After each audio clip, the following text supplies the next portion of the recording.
So last week, I put out a video on my initial thoughts and impressions of Shadow of the Erdtree, and the video did great. I mean, seriously, thanks everybody. And I only had a couple of people tell me that I suck, which, honestly, I'm pretty pleased about. I mean, would I even be doing it right if I made a Soul-style video without someone commenting get good? But anyways, today I'm going to be talking about the world and level design of Elden Ring and Shadow of the Erdtree. A topic that I can't possibly be critiqued to get good on. Fuck. But seriously, thanks for all the engagement in the last video, and be sure to let me know about how my opinions are wrong with your opinions in the comments below. So let's jump into it. Shadow of the Erdtree, or as my Google Docs file likes to call it, Shadow of the Nerdtree, has iterated and, in my opinion, improved a few things when it comes to world design over the base game. However, while the DLC takes 2 steps forward in some regards, it has certainly taken a step backwards in a key area. In order to explain that further, in this video I'll be talking about what motivates us as humans to do, well, anything. I mean, each and every one of us have different intrinsic and extrinsic motivating factors, and for anyone who doesn't know, intrinsic simply means that your motivation is coming from an internal desire to accomplish something. You're not looking for a reward, you want to accomplish the goal for yourself. Say there is a new area off in the distance, and you want to explore it. There is no other motivation required. Extrinsic motivation, on the other hand, comes from external rewards, or for the purposes of this video, loot. You want to complete the goal because you will be rewarded with something in kind for doing so. So let's keep these two factors in mind and see if Miyazaki's latest DLC motivates players to explore and scour every inch of the Shadow Realm. And for my wonderful viewers who are a bit on the dense side, that was your spoiler warning. I'm going to be showing off almost all of the areas in the DLC. Now, the world and level design in From Software games are the initial reason that I fell in love with Souls to begin with. Bloodborne, and particularly Dark Souls 1, still have some of, if not the best, world and level design in all of gaming, and I'll definitely be getting into that in some later content. Miyazaki said during an interview about Shadow of the Erdtree with PC Gamer, quote, "What we tried to achieve this time is something that's not quite open field and not quite legacy dungeon, but something that kind of blends the two together and creates that better sense of verticality," end quote. He goes on to say, quote, "While you do have the large open field area, we wanted to not just capture the sense of scale and granularity, but the sense of variety as well," end quote. And in terms of variety in the DLC, well, they certainly managed to nail that. I mean, we have beautiful grasslands, stunning vistas, jaw-droppingly gorgeous fields of flowers that look like they came right out of Ghost of Tsushima, or more appropriately, Sekiro. The DLC also introduces new forges and jails to explore, in addition to the caves and catacombs that the base game offered. I mean, right out the gate, the DLC starts off with a gorgeous view. We're treated to a land where the Shadow Tree hangs low and casts an amber glow across the realm. A vast expanse of towering structures, looming cliff faces, and undulating grass swaying gently as the breeze whispers by. It's truly a visual representation of the great heights and low valleys that you'll experience while exploring the latest handcrafted world from Miyazaki. I said in my last video that the DLC felt a bit like a greatest hits of previous From Software areas, and I'd like to elaborate on that for a bit. You can see so many hints of Sekiro, Dark Souls, and Bloodborne throughout the Shadow Realm. The Cerulean Coast and Charo's Hidden Grave are very similar to some of Sekiro's vibrant and lush areas. The Shadowkeep Church District reminded me of scaling Anor Londo in Dark Souls 1 and 3, and it's also reminiscent of New Londo, as we get a mechanic ripped straight from the flooded city when we drain the water, revealing the sunken chapel below. I don't have an issue with From reusing this idea either. I mean, it's a cool concept, and at least at this point in time, hasn't been overused yet. The new forge areas and the interior of the Shadowkeep reminded me a bit of the Iron Keep from Dark Souls 2, and the haunting abyssal woods, and especially the enemies there, scream Bloodborne. These interesting and beautifully crafted areas were really the main driving factor that kept me fully motivated and enthralled while playing the DLC my first time around. I mean, I was entirely intrinsically motivated.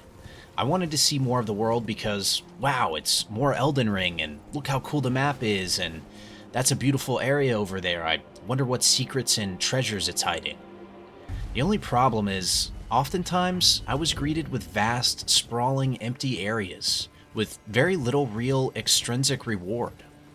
Now I'm going to argue in favor of one of these areas being barren and empty in a bit, but unfortunately, large and essentially empty spaces are the rule, not the exception, in Shadow of the Erdtree. But before we get into that, first I want to take some time to gush over the art direction and world design of the Shadow Realm.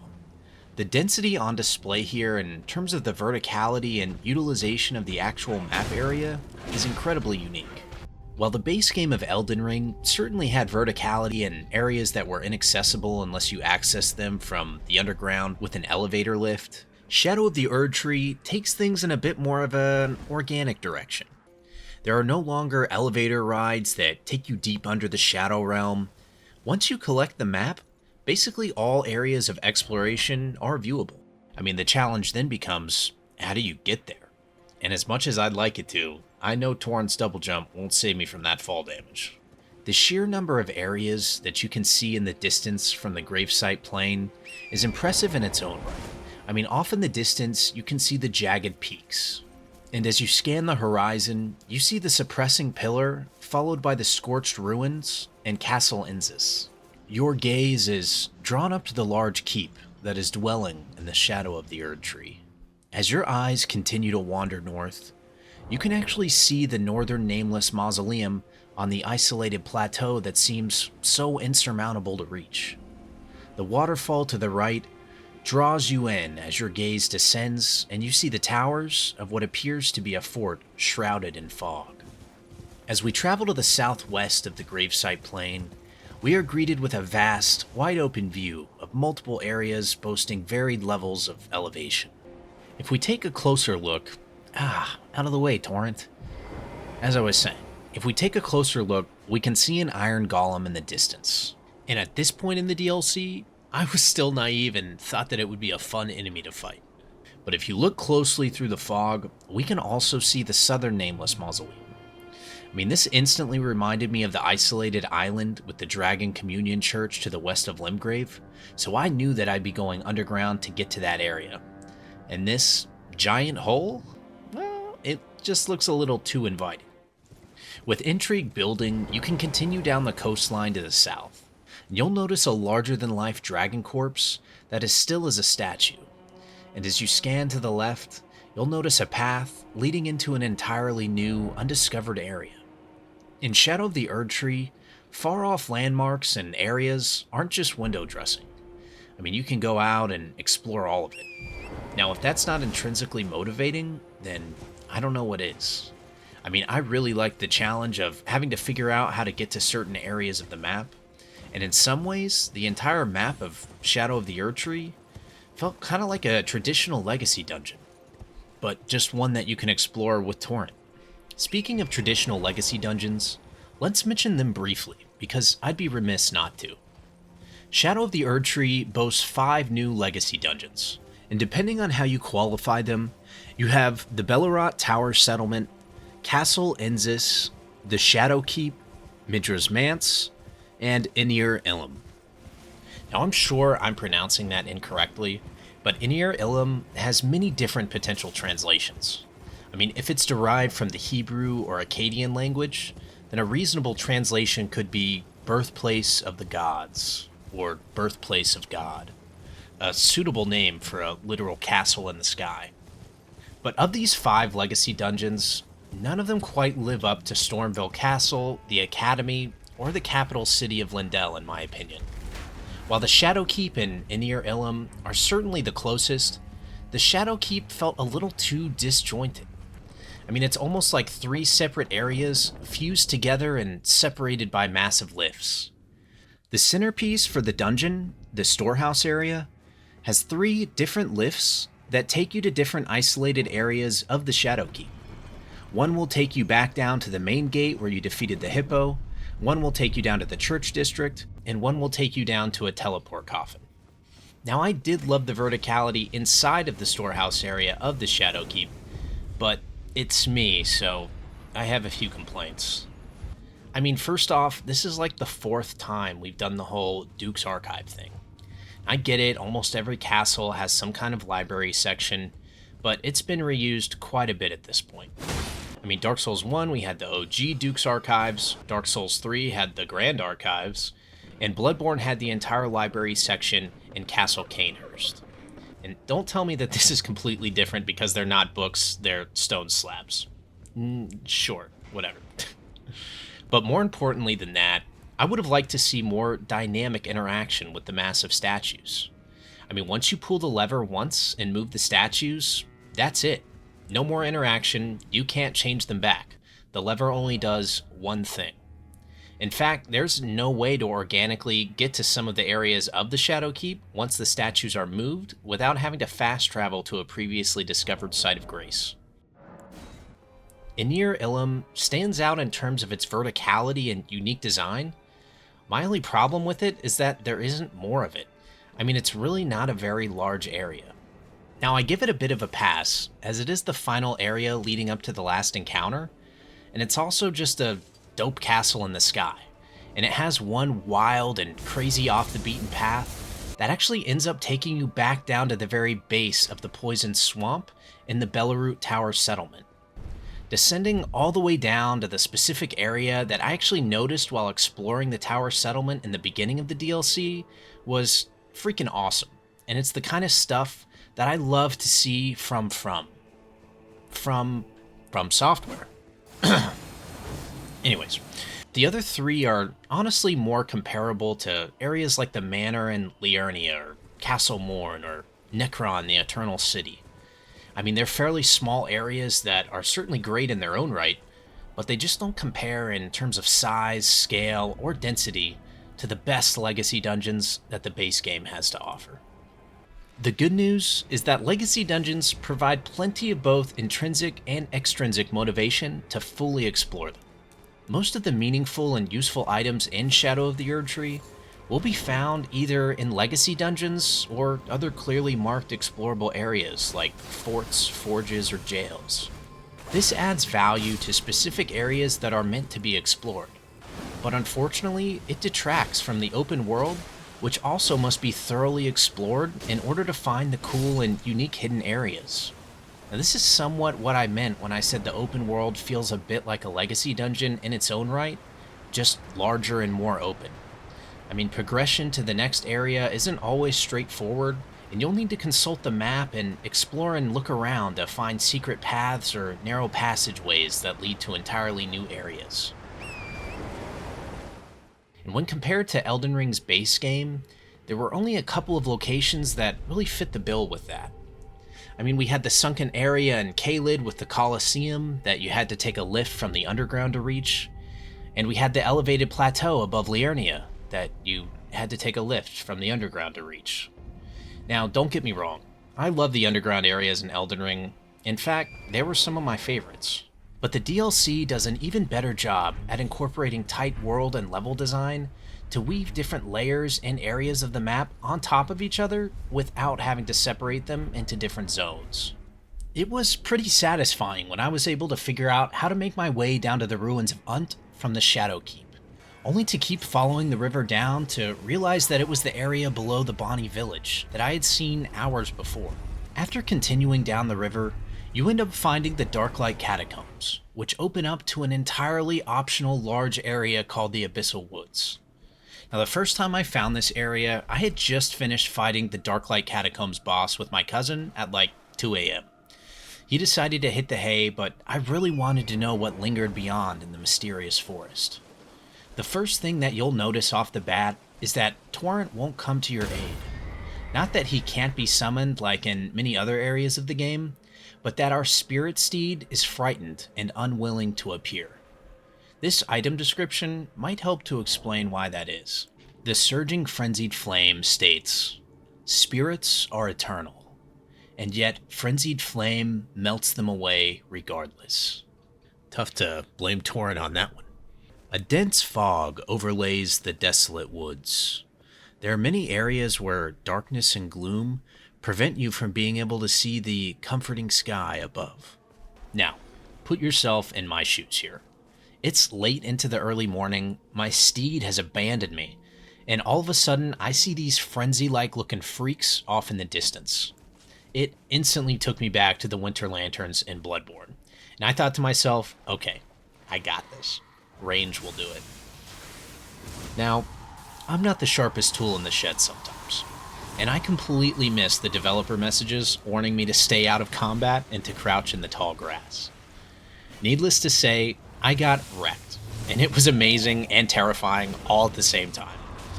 It was honestly a great gaming experience, and after I changed into a clean pair of underwear, I couldn't stop grinning when thinking about the entire encounter. The Abyssal Woods is the one area of the DLC where I think that it was a good idea for From Software to leave it relatively barren. I mean, it does take up a sizable chunk of the map, so it's certainly a commitment to not have many real extrinsic rewards for player exploration. However, I think that it makes sense for the Abyssal Woods specifically. The atmosphere and thrill of the area, along with having to use stealth to safely explore, is enough to intrinsically motivate you to continue searching to find what lies at the heart of the woods. Now, if the Abyssal Woods was the only fairly empty area in the game, I wouldn't have to have had to make this next section of the video. But unfortunately, it's not, and it actively detracts from how cool the Abyssal Woods area could have been. Now, hear me out. There are quite a few large areas in the DLC that have absolutely nothing of consequence in them. It's all crafting materials and items placed there so that you're able to find specific paths or areas. The items themselves are not the actual reward. Take the finger ruins of Rhea or Deo, or the Shaman Village, or the area to the north of the Iron Keep where the Erdtree Chalice is, or the Cerulean Coast Peninsula, or the entire southeast part of the map. I mean, all of these areas are essentially void of any kind of extrinsic rewards. And to be fair, I could see leaving the jagged peaks rather empty, as the sheer scale and wonder will likely keep you intrinsically motivated and engaged. But all of the other areas have little to no extrinsic motivating factors, and it's not likely to make someone actually want to explore it. And no, I don't view the 2 flask seed talismans as a suitable reward for such large empty areas. I mean, take the Cerulean Coast Peninsula for example. It's a stunning looking area. However, the only thing of real value you'll find from the Site of Grace down to the very southern end where you drop down to the Stone Coffin Fissure is the map fragment. And that's already marked on your map and requires no exploration. Other than that, all you'll find are like 50 grave glove warts, crafting materials, and a couple of cookbooks. Oh, and we can't forget about the reskinned dragon that we've already killed 20 times. And no, I didn't just arbitrarily pull that number out of my ass. That is the number of major dragon boss fights in Elden Ring now, since the DLC has doubled down more on dragons. And that doesn't even include the smaller drakes that you encounter throughout your journey. Had these areas had any kind of meaningful extrinsic motivation to keep players exploring them, they would have caused the Abyssal Woods to stand out even more. Not only would it have been a completely different vibe and atmosphere as the other areas, but it would have also felt uniquely barren, and the sense of loneliness and dread would have been even more overwhelming. And to be clear, in my last video, I praised From Software for not having as many meaningless items to be picked up as the base game. And that is certainly true. However, it really speaks more to the sheer amount of useless items collected in the main game than it does to the DLC having fixed the issue. There are simply less overall items to be gathered, but the ratio of useful items to useless items is essentially unchanged. Now, I don't want to come off as overly negative here, because I loved the DLC and the time that I spent with it. My bar for From Software is just insanely high, and I genuinely think that they got the majority of the way there for what they were trying to achieve. If they had just removed some of the useless loot and spirit ashes, and replace them with items that people are excited to pick up, like more armor sets or more weapons, then I think it would have gone a long way. I mean, Shadow of the Erdtree did great by adding 8 new weapon types, but for many of the new weapon classes, there are only 1 or 2 weapons in that category. I mean, I would have liked to see more than 1 pair of reverse grip swords. And no, I don't count these as reverse grip swords. And in terms of armor sets, the DLC adds in almost 29 new complete sets. That sounds like a lot, right? Well, if Shadow of the Erdtree is about 40% the size of the base game, which I think is fair to say, then they would have needed to double that to bring it in line with the 124 armor sets that the base game added according to the Elden Ring wiki. I would have loved to see more weapons and armor instead of so much useless loot. And when I said useless loot before, I mean literally completely useless loot. The amount of low-level smithing stones and sombering smithing stones I picked up was literally mind-boggling. I mean, why am I looting level 1 and 2 smithing stones in the DLC when my level 160 character is getting 1 to 2 shot by bosses? It's ridiculous. It's stupid, it's completely pointless, and it was a letdown every single time I picked one up. But these are honestly small things that could have been easily adjusted. I mean, the heavy lifting was already done. From Software designed what I think is an absolutely incredible DLC in terms of world and level design for the most part. I mean, they even added in different new side areas. It was really nice to see visually distinct areas like the jails and forges that had their own identity. Unfortunately, they have the same issue that the caves and catacombs from the base game had, and that's reused bosses. I mean, these are just basic open world enemies, but look, you can't see now. Isn't that fun? Are you having fun yet? I don't know. I mean, in some ways, it feels like Shadow of the Erdtree is too large for the amount of content that was created. If From Software had sprinkled in a couple more forges or jails, while removing and replacing some of the useless items with loot that actually motivates players to keep exploring, then I think that it would be safe to say that Shadow of the Erdtree is one of From Software's best DLCs to date. I mean, hell, even with the critiques that I brought up, I think you can certainly still hold that opinion and be totally justified. Elden Ring, and by extension Shadow of the Erdtree, has a different philosophy when it comes to exploration and game design than prior Souls titles.